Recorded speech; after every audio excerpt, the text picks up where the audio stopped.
dari bumi ke bulan. Hayya 'alas shalah, hayya 'alal falah. Suara azan. Dan ini banyak sekali para astronot di dunia sudah mendengarkan.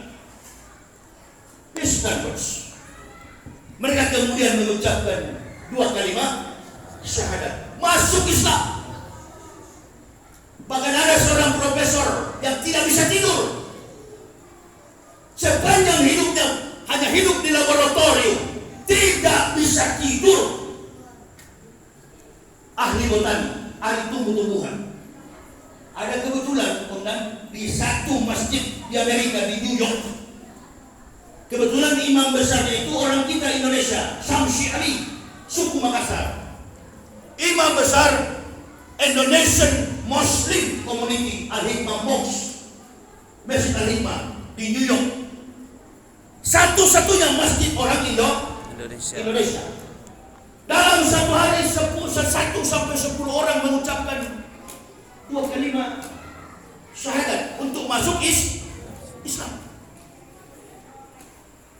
Dia akan melihat, karena dia sudah minum Valium itu obat tidur. Valium obat tidur, double L dan lain sebagainya. Yang ini anak-anak muda suka konsumsi sampai dia jadi gila, mencuri barang orang. Jadi begal motor atau apa itu? Itu narkoba atau apa? Sejenis apa itu? Sabu-sabu. Double L, obat anjing gila. Itu sudah diminum Valium, tidak pernah bisa tidur. Allahu Akbar. Dia lewat di depan Masjid Al-Hikmah di New York. Dia lihat sholat Jumat, khutbah, khotib sementara menyampaikan khutbah. Biasa di Indonesia, sampai di Amerika dia bawa sifat itu. Dia duduk di luar masjid tertidur. Orang Indonesia dia lihat, Allahu Akbar. Ini orang-orang dengar khutbah, dia tertidur. Si mulai ini, si profesor ini mencoba minggu depan, Jumat depan, dia datang ke masjid. Tapi dia tidak masuk, dia coba dari luar, dia tertidur. Sudah puluhan tahun gak bisa tidur, datang ke masjid tertidur. Ibu bapak kalau banyak hutang dikejar debt collector, datanglah ke masjid, pasti bisa tidur. Allahu Akbar. Allahu Akbar. Bicara hutang saja kita sekarang. Cobalah nanti kalau banyak beban pikiran, datanglah ke masjid. Ini hotel bintang 10. Banyak sekali nanti akan kita dapatkan inspirasi dalam masjid. Ambo berkeliling ke sana kemari buat dakwah ini. Mana mau dulu begini bawa mobil ke sana kemari. Saya di Papua dulu Pak, 16 tahun saya rektor di Papua. Saya tinggalkan segala-galanya. Keluarga sanak family yang ada di Manado, putus hubungan. Lebih baik bisa di dunia daripada kumpul di neraka. Allahu Akbar. Allahu Akbar. Kafir tempatnya neraka. Inna a'tadna lil kafirina salasila wa a'tala wa sa'ir. Sesungguhnya kata Allah, inna a'tadna lil kafirina salasila wa a'tala wa sa'ir. Kami sediakan 3 bagi orang kafir. Yang pertama adalah belenggu, rantai, dan neraka yang menyala-nyala. Jadi yang masuk surga itu adalah orang Islam. Islam yang mana Ustaz? Yang pakai celana melorot atau yang seperti Jojon? Karena ini kan bingung secara orang, mana Islam yang benar? Ustaz-ustaz yang belum masak, dikit-dikit ceramah bidah, najis, bidah, haram. Maulud, bidah. Bikin kegiatan hari besar, bidah. Kunut, salah. Tidak kunut, tidak salah. Ini ustaz-ustaz yang belum pengalaman, perlu belajar lagi lebih banyak. Hanya membaca-baca balais. Islam yang mana yang betul itu? Islam yang mengakui la ilaha illallah Muhammad Rasulullah. Antum mau sholat pakai kunut? Boleh. Enggak pakai kunut, lebih cepat, lebih bagus? Boleh. Boleh. Saya ini orang dari Kristen dulu, pendeta. Saya dari Protestan. Protestan dengan Katolik tidak sama liturgikanya, tidak sama hukum syar'i ibadahnya. Beda. Kalau Islam sama, NU, Muhammadiyah, Naqsabandiyah, Al-Wasitiyah, Wahabi, sama. FPI, Banser, Ansor, Banseret, sama. Sholat subuh 2 rakaat, zuhur 4 rakaat, asar 4 rakaat, maghrib 3, isya 4. Totalitas dalam satu hari, satu malam 17 rakaat dalam waktu 5. Yang sebenarnya itu 50 waktu, tapi ditawarkan oleh Nabi menjadi 5 waktu. Waktu beliau di Isra diraskan oleh Allah Subhanallazi, isim yang mentasbihkan Allah. Segala sesuatu harus bertasbih. Bukan tasbih yang membulat di gulung-gulung, bukan. Tasbih itu menyucikan Allah. Dari mana sumbernya? Melalui Muhammad, Nurullah. Insanun kamil, insan yang paling mulia. Tidak ada yang lebih mulia kecuali baginda Rasulullah Muhammad Sallallahu Alaihi Wasallam. Beda dengan Muhammad di Indonesia. Muhammad Nasarudin tukang nolong uang negara. Kemarin baru ditangkap dua Muhammad Akbar nolong sandal di masjid. Pokoknya nama-nama Muhammad ini innalillahi wa Indonesia keluar masuk penjara. Saya begitu masuk Islam, merubah nama saya. Ini kurang nama saya ini. Nama saya sekarang ini Muhammad Yahya Waloni. Nama saya waktu kafir Yahya Yopi Waloni. Yopi saya buang. Kenapa? Karena waktu masuk Islam tetangga anjing saya namanya Yopi. Allahu Akbar. Ibu-ibu kalau begitu suka-suka tuh ceramah keras atau lembek? Panjang atau pendek? Memang orang Islam harus keras memang. Berubah nama dari Muhammad. Antum apa ini, Pak? Namanya siapa? Pada Muhammad? Oh enggak. Aduh, saya kira Yopi. Sofian, Bapak Sofian. Berubah nama. Nah kita orang Islam malu pakai nama Muhammad. Anak lahir bertetangga sama kafir. Anak perempuan begitu lahir dinamakan Siti Natalia. Bagaimana saya kafir muda itu? Innalillahi. Namakan anak nama-nama yang mengandung berkah. Saya begitu masuk Islam, anak saya laki-laki Adoni Zakaria, Adoni bahasa Ibraninya, Tuan Robah menjadi Muhammad Zakaria. Setelah masuk Islam lahir laki-laki, Zulkarnain Ahmad, namanya Zulkarnain Ahmad, Muhammad Zulkarnain. Yang kecil di mobil sana baru lahir juga, sudah 3 tahun lebih, namanya siapa? Muhammad Ibnu Syawal, bapaknya Muhammad Yahya. Satu keluarga bernama Muhammad. Bangga kepada nama yang menjadi keberkahan bagi rahmatan lil alamin. Allahu Akbar. Ngapain antum malu? Begitu anak laki-laki dikasih nama Charles Bronson, Cristiano Ronaldo, David Beckham. Innalillahi. Namakan nama-nama Islam. Di situ ada keberkahan. Didik mereka dengan keilmuan Islam. Ajar mereka dengan ilmu Islam, ajaran Islam. Tanamkan itu dalam benak pikiran mereka, di dada mereka. Coba lihat sekarang ini gonjang-ganjing politik. Umat Islam diadu domba. Aparat TNI dan Polri. Ada jemaah bilang sama saya, Ustaz, TNI dan Polri ini kayaknya dekat-dekat dengan Jokowi. Hei, kata orang Arab, kata orang Arab, masalah tadat. Kalau tidak tahu diam, dimanapun presiden, siapapun presiden, sekarang atau nanti, TNI dan Polri akan selalu mendengar perintah presiden. Ente masyarakat intinya jangan mau diadu dong. Allahu Akbar. Kok bodoh sekali kita, sama-sama Muslim saling menjatuhkan. Disinilah persoalannya karena apa? Ketidakadilan. Tadi saya katakan istatun yakunu naroh bisitatin. Hadis Nabi SAW. Istatun yakunu naroh bisitatin. Ada 6 golongan masuk neraka karena 6 perkara. Yang pertama, al-umara'u bil jumhuri, penguasa pemerintah sewenang-wenang. Yang kedua, wal arabu bitasubi, orang Badui fanatis kesukuan. Yang ketiga, wa akhdurus taqi bil jahli, orang kampung karena bodoh. Yang keempat, wa dahkinu bil kibri, kepala daerah yang sombong. Yang kelima, wa tujaru bil khianat, pedagang-pedagang pengkhianat. Dan yang keenam, wal ulama'u bil hasad, ulama-ulama dengki. Apa yang disampaikan Nabi Sallallahu Alaihi Wasallam terjadi pada saat ini. Pemerintah semena-mena, ada kerumunan Habib Rizik dibilang COVID. Itu Gibran anak Presiden Joko Widodo bikin apa itu pemilihan wali kota, nggak diutak-atik. Inilah keadilan sosial bagi seluruh rakyat Indonesia. Hati-hati. Itu orang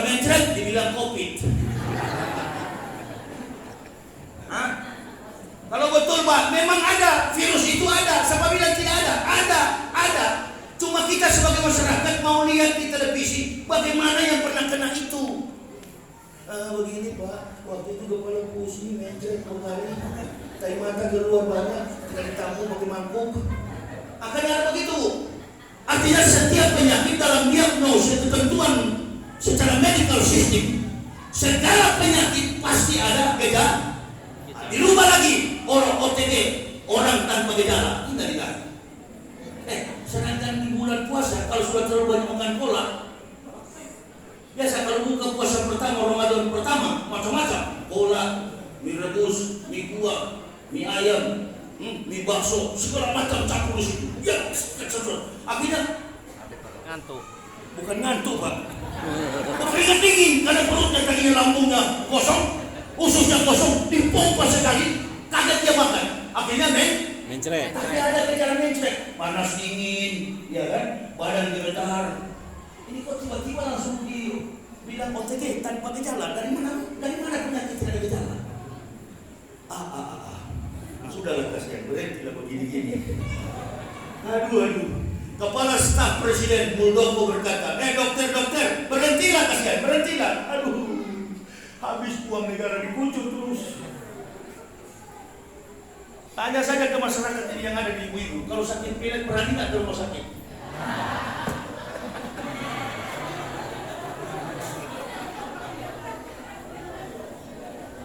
Kalau ini bahaya, besok pagi nanti kita lihat pasti paling kurang 50 yang tewas ini. 50 sampai 100 yang pergi besok itu rahmatullah.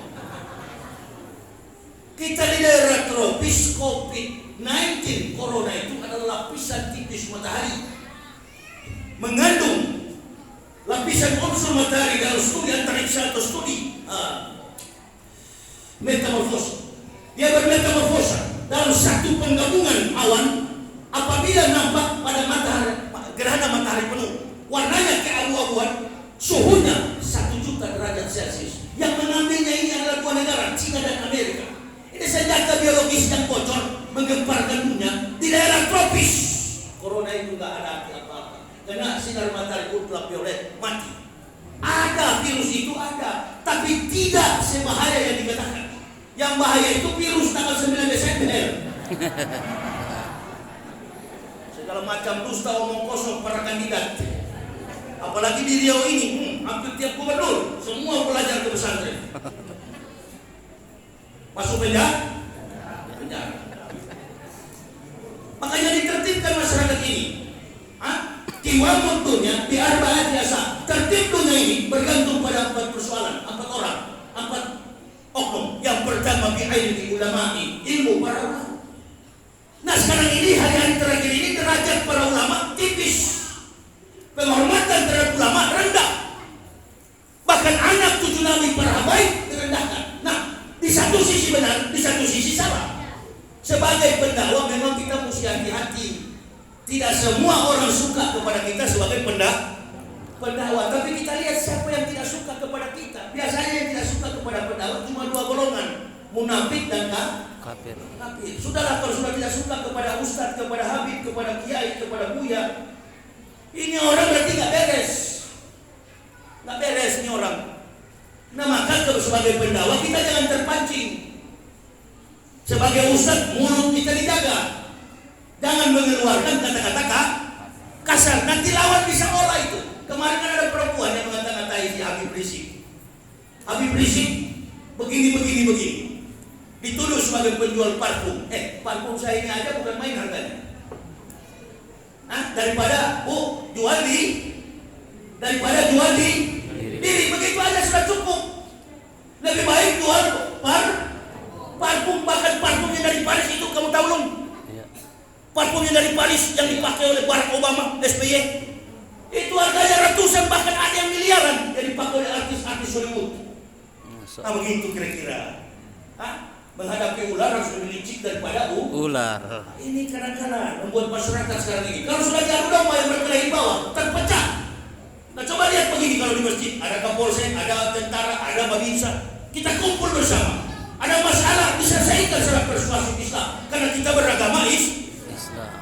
Nggak mungkin lah kalau umpamanya meninggal ke pengurus masjid, meninggal dandim, meninggal ke polsek lalu dikuburkan dengan pangkat-pangkat lengkap, telanjang, buka semua pangkat jabatan, lepas, baringkan ke dalam tanah.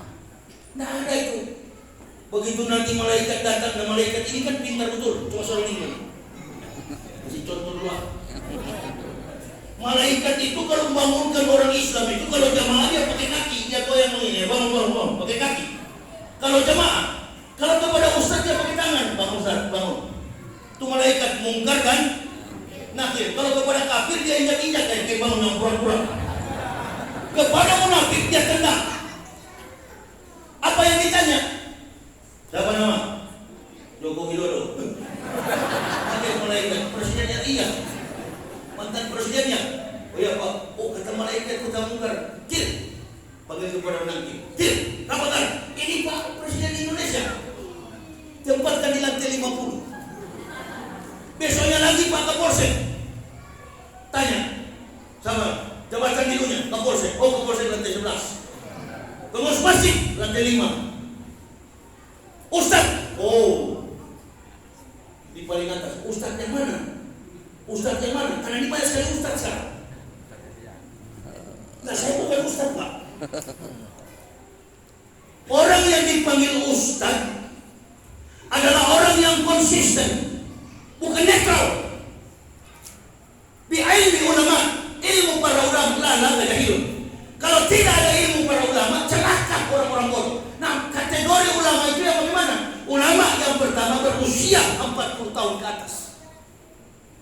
Antara kemampuan keilmuannya dengan pengalaman hidupnya sudah mumpuni.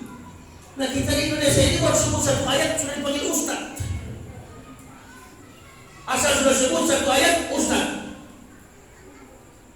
Ada juga yang lebih parah, sorban melintang di kepala putih, datang ke gereja, nyanyi lagu gereja, dipanggil mubalik, ustaz, ngangkat diri jadi dimuling. Nah ini, yang mana ustaz sebenarnya ini? Ustaz itu yang mana? Ustaz itu dalam bahasa Arab, guru mengaji, yang baca Al-Quran tadi, ustaz, yang punya gelar kesarjanaan agama, ustaz. Apabila dia mampu mengkombinasikan kemampuan keilmuan dia, akhlaknya sesuai dengan Nabi Sallallahu Alaihi Wasallam. Kalau hanya dipancing begini, Ustaz sudah emosi, saya juga dipinta orang, nggak pernah saya terpancing. Karena yang pinta adalah tapi nggak pernah saya terpancing. Anjing menggonggong kapila berlalu. Jangan tanggapi. Kalau kita mau sabar urus umat, Ustaz itu dimuliakan, dibangunkan oleh Allah, ditempatkan di tempat yang maha mulia. Ustaz yang bagaimana? Yang tidak terkontaminasi dengan virus politik. Ini kan karena politik semua ini. Saling curiga kita. Di sana ditindas, dihukum, di sini diabaikan. Di sana tidak diganggu, di sini diganggu. Kalau siapa yang pro rezim, pasti mereka aman. Ada perempuan yang susah maki-maki di YouTube itu, nggak ditangkap-tangkap. Abu Jomos, Abu Sandal, Abu Sepatu, aman semua ini. Nah jadi masyarakat jamaah jangan terpengaruh. Konsentrasi kita berdoa kepada Allah. Kalau kezaliman sudah di puncak, insya Allah tidak akan pernah tidur. Kezaliman itu akan jatuh tumbang dengan sendirinya. Tapi untuk kita mau diadu domba, mau berkelahi, Masya Allah, ikuti. Ini kan jadi ruwet kita. Tadi protokol kesehatan. Kita negara berkembang, selalu kiblatnya kepada negara maju. Saya bilang tadi bahwa corona itu adalah satipis matahari dalam ilmu atmosfera, ilmu antariksa. Cina dan Amerika mengambil itu, virus itu, bawa sebagai senjata biologis, dan sekarang dia bocor ke seluruh negara.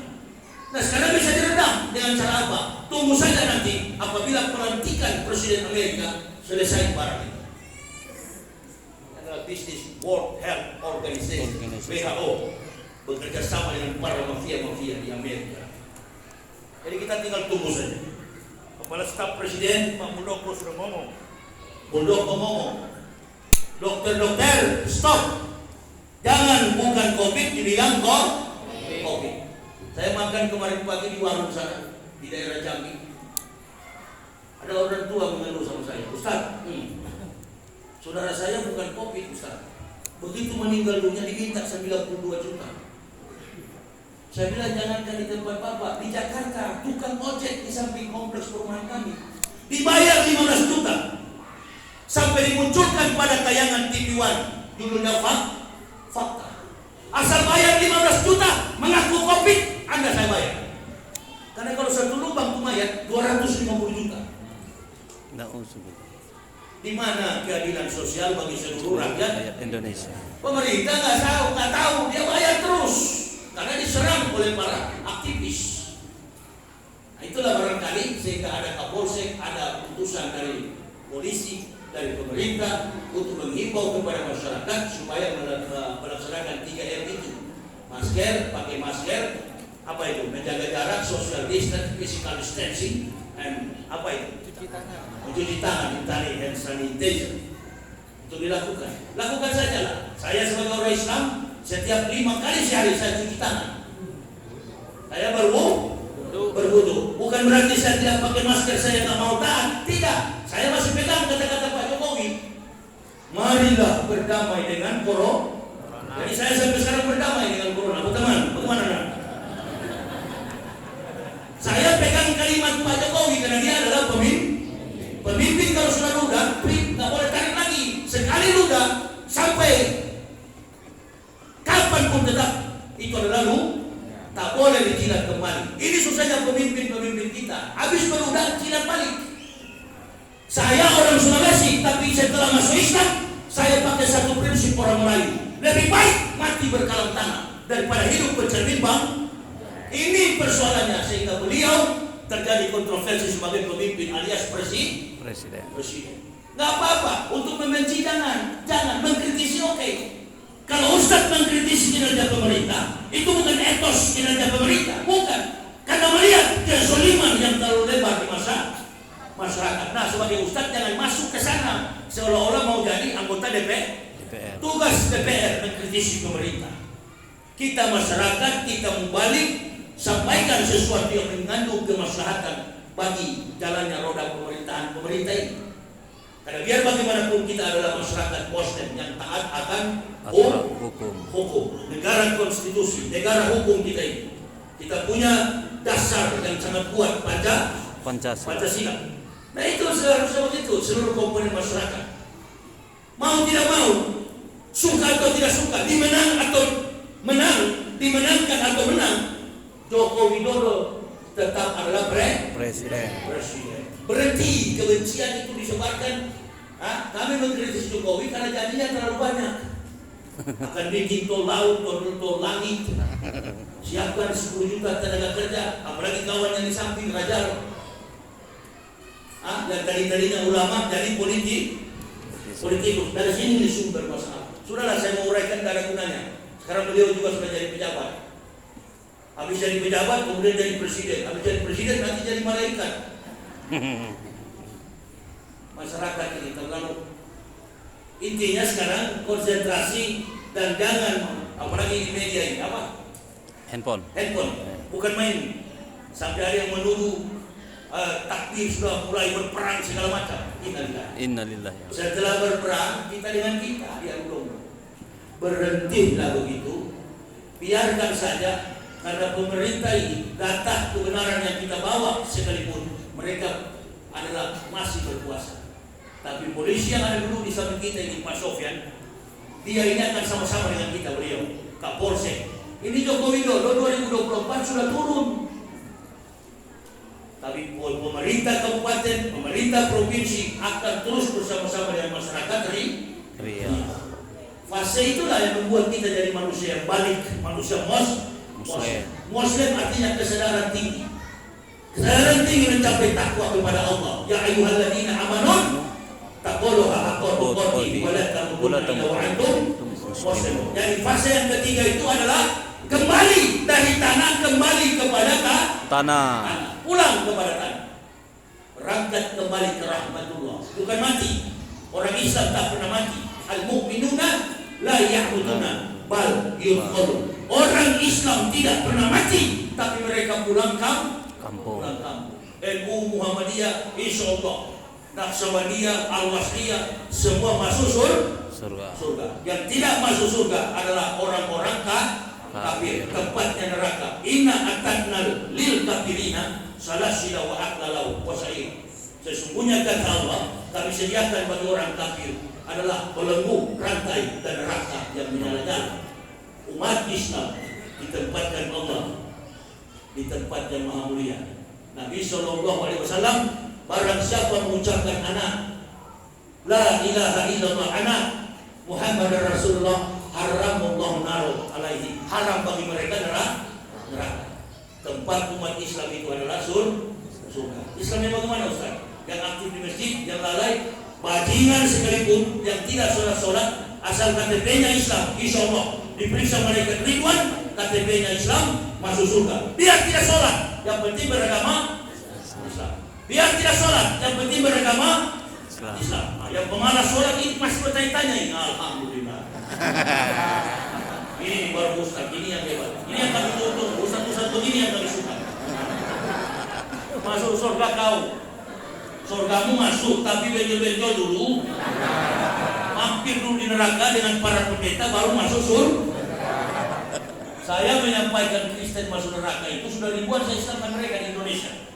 Saya mengatakan mereka masuk neraka bukan benci, sayang kepada mereka supaya masuk Islam. Kepada mukmin, apapun organisasi Islammu, lakukanlah ibadah sesuai dengan kemampuan. Yang biasa pakai batik, silakan pakai batik. Yang biasa pakai sarung, silakan pakai sarung. Yang penting kos lampu kontrol. Pakai masjid, pakai batik boleh, pakai celana boleh, pakai jeans. Orang di Makkah saja boleh pakai jeans. Kita di Indonesia celana cuma melorot dikit, haram. Haram, dikit-dikit haram. Kalau ada ustaz ceramah di masjid begini, haram tidak, usir saja. Anggaplah dia radio rusak. Kita ini masing-masing punya kemampuan. Ustaz-ustaz, kiai-kiai punya kemampuan masing-masing. Jangan saling menjelekkan. Hanya memecah belah ukhuwah Islamiyah. Siapa yang mau kunut boleh, siapa yang tidak kunut tidak apa-apa. Sampaikan dakwah itu dengan tujuan satu, umat mencintai Nabi kita Muhammad sallallahu alaihi wasallam. Dalilnya cukup jelas, la ilaha illallah, dan yang juga cukup jelas, asyhadu an la ilaha illallah Muhammadur Rasulullah. Itu dalilnya. Jadi kita tidak mungkin sampai doa kita kepada Allah. Makanya ulama mengajarkan sebelum berdoa bersolawat kepada Nabi, baru doa kita dijawab oleh Allah. Segera itu penyampaian saya tidak bisa panjang lebar, dan saya masih lelah. Saya malam ini akan